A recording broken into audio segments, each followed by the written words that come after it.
Hi, everybody. Welcome back to another episode of Port Charles Chat. This week, we'll be discussing the week of August 12th through August 16th. I'm Mom, and I have with me, Brandon over here. yes, and we'll get started right away. First of all, we want to start with the highlights of the week. First of all, we're going to start with Kristina, since she's been our main character for the last few weeks. All right, so we're going to start with Kristina. Kristina is physically feeling better, and the doctors are looking at her and to see whether or not she can be released. By Friday, we do find out that she's well enough to be released from the hospital. The doctor does come in and says that it is possible for Kristina to have more children. Um, and so physically, Kristina is doing much better. However, emotionally is something else. First of all, Kristina is still worried about everything, of course, that went on. And then also Blaze is something that's going on with Kristina also. Blaze is actually asked to go on a tour, and Blaze originally declined wanting to go on a tour. However, Natalia wanted otherwise for her daughter. So Natalia actually spoke to Kristina and told Kristina about the tour that Blaze was invited to go on. And she explained to Kristina how important it was for Blaze to go on this particular tour. And so Kristina decides to break up with Blaze so that Blaze is actually able to go on the tour. Um, and then we find out later that Blaze is extremely mad at her mother and fires her because that's not, even though career-wise she knows that's something she wants to do, she probably needs to do. That's not where her heart really is right now. And so Natalia decides to visit Sunny.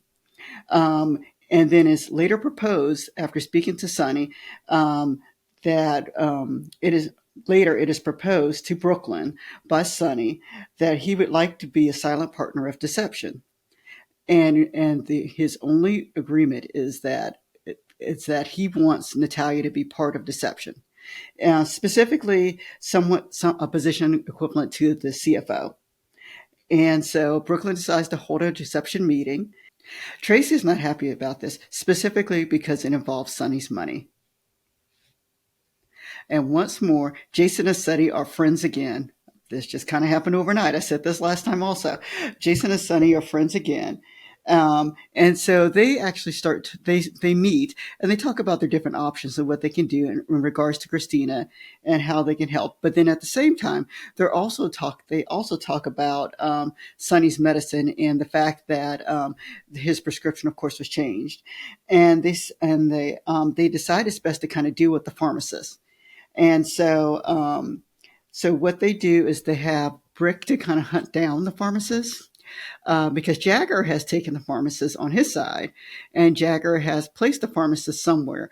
And then Jagger sends Scotty out to speak to the pharmacist. And so Scotty comes back later to the pharmacist, but when he does, by this time, Jason makes it over to see the pharmacist, and the pharmacist basically just is a weak little guy, and so he just spills everything, and I think he's been spilling the whole time period, but he spills everything, and he says that it was Valentine, and he also says that it was Ava who told him to change the medication. So he admits to that. And so this is the first time that Jason's really heard about Valentine in this regard, in regards to the medicine. All right. And then we have Willow. So let's talk a little bit about Willow. Willow is confused. She has decided that she wants to return to nursing. She's in essence doing this because she does not want to be around Drew. Even though she does like nursing, and she says she does like nursing, however, she doesn't want to be around Drew because of the feelings that she's starting to feel for Drew. And so she has a conversation with her mother in regards to this. Um, Nina, of course, listens to her. They've had a conversation before about Drew. Uh, of course, Willow does not know that Nina is actually sleeping with Drew at the same time. So It's just an interesting little web they have there. But then also we have James who is here, and James overhears the whole conversation in regards to Willow speaking about Drew and Nina speaking about Drew. So we don't know at what point in time James is actually going to talk about this at a later time period. And so, Brandon, I've got some more to talk about, but did I leave anything out so far with the first, I think, 4 or 5 people that I've talked about? No, I mean, I think in terms of them, I mean, that's, well, I said, you pretty much have said all of it. I will mention, too, that Brooklyn, Blaze's manager, is the one that initially told, yeah, uh, both Blaze and Natalia separately about the event, just to add some sort of context into all of that. But in the way that's portrayed in the episodes, it seems like while this was Brooklyn's managing skills that was able to get Blaze this tour, is that she seems disappointed that she decided to go towards the end of it. So I'm not entirely sure where the disconnect may be. Yeah. Yep. All right. And so I'm going to move on to James because James is a storyline altogether in himself. James has decided that he is disappointed that he can no longer see Cody. Mac has kind of said that he doesn't want James to see Cody. And Maxie's kind of allowing this, even though everyone's kind of against it and wants Cody to be able to see Maxie and her children. And so, anyway, James decides to run off. I don't want to say run away because I really don't think he was running away. I think he just kind of ran off. And so he goes back to the Quartermains and he's throwing a frisbee around and he drops the frisbee. And when he drops the frisbee, he tries to go and get it and he falls into the water. Cody, of course, is the person who goes in and saves James. And so, and then the whole family kind of meets up together once they see that James is okay and that Cody rescued him. And Max sees what Cody has done. And Max, at this point in time, will allow Cody to see James and the other children. And so that's that part of the storyline. And then we have a scene with Brennan. Brennan kind of comes, he's back and he goes to see, he has to see Carly, or he kind of tricks Carly to see him. Anyway, so he sees Carly while he's in town. He sees Anna and he sees Laura. And apparently now, as part of the WSB, he is part of the, I don't want to say Port Charles Division, but he is kind of sort of located in Port Charles now. All right. And then toward the end of the week, or on Friday rather, Laura receives a phone call in regards to Lulu. We're not giving any other information. We know that she receives a phone call in regards to Lulu. And then lastly, TJ and Molly. TJ is still grieving, of course, for the loss of his daughter. And Molly is still not showing any signs of grieving per se. She's upset, but not showing signs of grieving. TJ's trying to put everything in place for his daughter and trying to give her a name. But Molly at this point in time is not doing that. And those are the highlights for the week for me. Brandon, did I leave anything out? No, I mean, for the most part, that, like I said, that you have covered it all to the best of my knowledge. All right, sounds great. So let's get to the fun part. Let's get to the storylines of the week. I'll be quite honest. For this week, for the storyline of the week, I didn't have one because I saw that they were trying to wrap up some storylines for this week, and I noticed they were trying to kind of begin some other storylines. And so I didn't have a favorite storyline of the week or one to me that would seem to be pretty strong. Brandon, what are your thoughts? Well, first of all, I will note that, for our little superlatives that we do at the end of these, that usually while, we discuss them ahead of time, for this one, we decided to do both our separate, so we truly don't know what each other have written down. But I would practically agree with you. There's nothing really that stands out. I would say there's a good handful ones I could think of, but not any of them that really made the week per se. Okay. All right. And then I have performers of the week. And so for me, believe it or not, you're going to be shocked, Brandon. I thought Willow was the performer of the week. And I only say that because it seems as though she was doing some deep thought. She was kind of, she did some debate within herself. She knows what she needs to do for her family. She wants to be with Michael, even though she's attracted to Drew. But I don't know. This one to me was just, it was a different storyline than what we've seen for the last few weeks. So I've decided that Willow was my performer of the week. All right, Brandon, what about you? All right. Well, I'm not sure if you can guess who mine is, but I actually picked James for my performer of the week. Oh, that's a great one. Why, James? Well, I think his sort of mischievous nature really took hold throughout this week, where we saw him, seeing him upset, not wanting to play with the frisbee, to at some point in time acquiring said frisbee, losing it, overhearing this whole conversation, and you could see that, at least in my thought, that he was trying to get Mac and Cody sort of together, and then it ended up just happening to fall into the lake afterwards. And so I feel like he was sort of a tying thread that sort of grouped this week together. Okay, no, I agree with that because that storyline took place, I think, over 3 days, and so, so I really like that one. I didn't think about using James as as their performer of the week. All right. And now I have fun moments of the week. And so I have two fun moments. The first one has to do with Tracy and Violet. I really love their scene together. And so I like that they are letting Tracy, and I mentioned this before, I like that they're letting her bond with Violet. I like that they're showing that she has a light side to her. And so I like the way Tracy and Violet were together. And then at the same time, I think about Tracy and the way she was with the Brooklyn meeting. And, there was a big difference in there, but both of them were kind of fun to watch, Tracy and her performance. My next one actually had to do with Maxie and Nina because Maxie was making me laugh as she was speaking to Nina and Nina was trying to explain what she was trying to do. And Maxie was just like, oh no. That to me was funny. And then watching Maxie as she was trying to find James, even though she was upset about, of course, trying to find her son, she did have some humorous times while she was looking for him. So those two were my kind of fun moments of the week. And what were your fun moments of the week? So first of all, I definitely agree with those, and I will add to that that just seeing Maxie and Spinelli attempt to parent at any time is just humorous right there.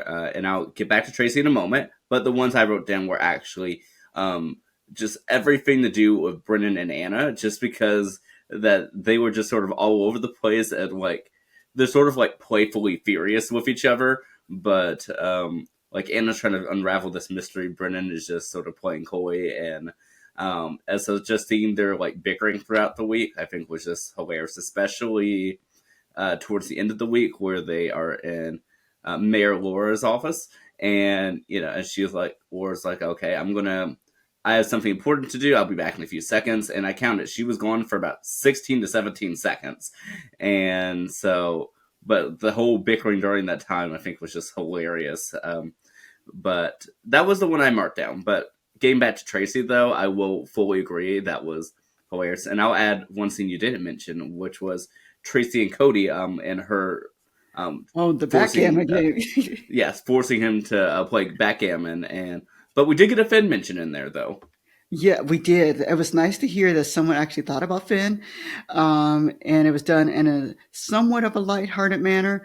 So that was it was nice to see, to hear that they're talking about Finn, and then to allude that they're not quite sure when Finn will be back. So Yeah, yeah, and not only that, but even though that they said that yes, they made up in the final scenes, is that he has not called her, and we don't know if he'd been communicating with anyone else. We don't know that. We haven't really seen Brooklyn and Chase together in quite a moment, um, but it's interesting that she has not heard from him, and so it's nice that to hear their sort of affectionate relationship they had since they did sort of leave on a tad of a turbulent note. yes. And then let's see. I did have a fast forward moment of the week, and no one's going to be shocked about this. I thought it was Cody and Sasha, just them together. I was okay with Cody with Mac and with James. It was Cody and Sasha together to me that was the fast forward moment of the week. What about you? I didn't really pay much attention to them. The person I had an issue with this week was Drew, and at first I was thinking Drew and Nina or Drew and Willow, but no, it's just Drew. And I think it's I don't know. What's interesting is I think got this in reference to his political campaign. Not so much as a person, I mean, as a person per se, but since he started proposing this campaign and whatnot, up until the time he launched it, I mean, it seemed like, well, he's the perfect person. He is very, honest. He's genuine. He's there for the people. But ever since like his campaign announcement, you know, he seemed to have turned kind of scandalous. Um, and so like he's having affairs with everybody, and he's like sort of mixing like his personal life with his business life and his political life, and him repeatedly trying to like sort of go after Willow, sort of like he's just sort of messed up the whole equation here. Yeah. Yeah, Brandon, I agree with you there also. Yeah, normally Drew, I fast forward through. This time for me, like you said, it was Cody and Sasha. And I understand how you could just ignore them altogether. It was easy to do. All right. This week I added a new one, and it was the disappointment of the week. But it's really more of a real life disappointment of the week rather than a character base per se. And I was disappointed to find out that Blaze was leaving. That came out, of course, after she filmed that particular episode. And I thought they had that Blaze was a good character, and I really liked her relationship that she kind of had with her mother. I liked her relationship with Kristina, which makes me wonder what they're going to do now with Kristina. So I was sorry to see that Blaze left. Did you have a disappointment of the week for the show? Oh, it was 100% that. And there's a few different, like I said, reasons as to why I'd attribute it to that. But one of them will say that I don't have favorites, but I will say that like I started semi regularly viewing the show when Blaze and Christina started the relationship. And so it's been fun to see it grow, and that Christina had always been there for Blaze. And when Blaze tried to return the favor, Christina just shut her out entirely, of course, in story. And then I don't really like that that's how they ended it with them, and that she's just gone from Port Charles now, and I guess that's the it for her character, which is highly disappointing. I mean, from that, and then also too, since I was mentioning last week that I didn't want Christina to sort of go down a darker path, but I see the relationship between Christina and Blaze as as what was keeping sort of the light left in Christina, and so now that Blaze is gone, I'm worried about Christina's character, but I'm even more disappointed that, well, I said we won't be seeing Blaze's character on screen. But Natalia's sticking around, though. Yeah, and kind of Alrighty. Yeah, Natalia's sticking around, and I'm so sorry that Natalia's. Well, I don't want to say I'm so sorry, but yeah, I am actually sorry Natalia's sticking around. Um, I think with Blaze there, I think they have a different dynamic going, and that they could have done a little bit on the family angle because we don't know where Natalia's come from. We know she's from Puerto Rico, but we know that she has some sort of odd connection to Sunny. But even though they're friends, it seems as though she knows to me a little too much. Um, so I don't know. So I would have really liked to have seen both of them kind of together sticking around. But Natalia herself, I don't think she necessarily has to stay. All right. Yeah, and I will add to that too is that I know, of course, being a soap opera, characters come and go all the time. Is that I do hope that Blaze, with the current actress, do come back, around at some point or another for the series. Yes, same here. All right. And then I have some questions for the week. Things I'm looking forward to finding out within the next week or so. First of all, what will happen with the pharmacist? I'm kind of amused by the pharmacist. He kind of makes me laugh. So it'll be interesting to see what actually happens to him because he's kind of in a little predicament right now. He's got Scotty, he's got Jason. He's scared of both of them. He's scared of Jagger. He doesn't know what to do, and he's scared of Ava. So so where the pharmacist runs away, or maybe Sonny will put him in hiding somewhere. I don't know.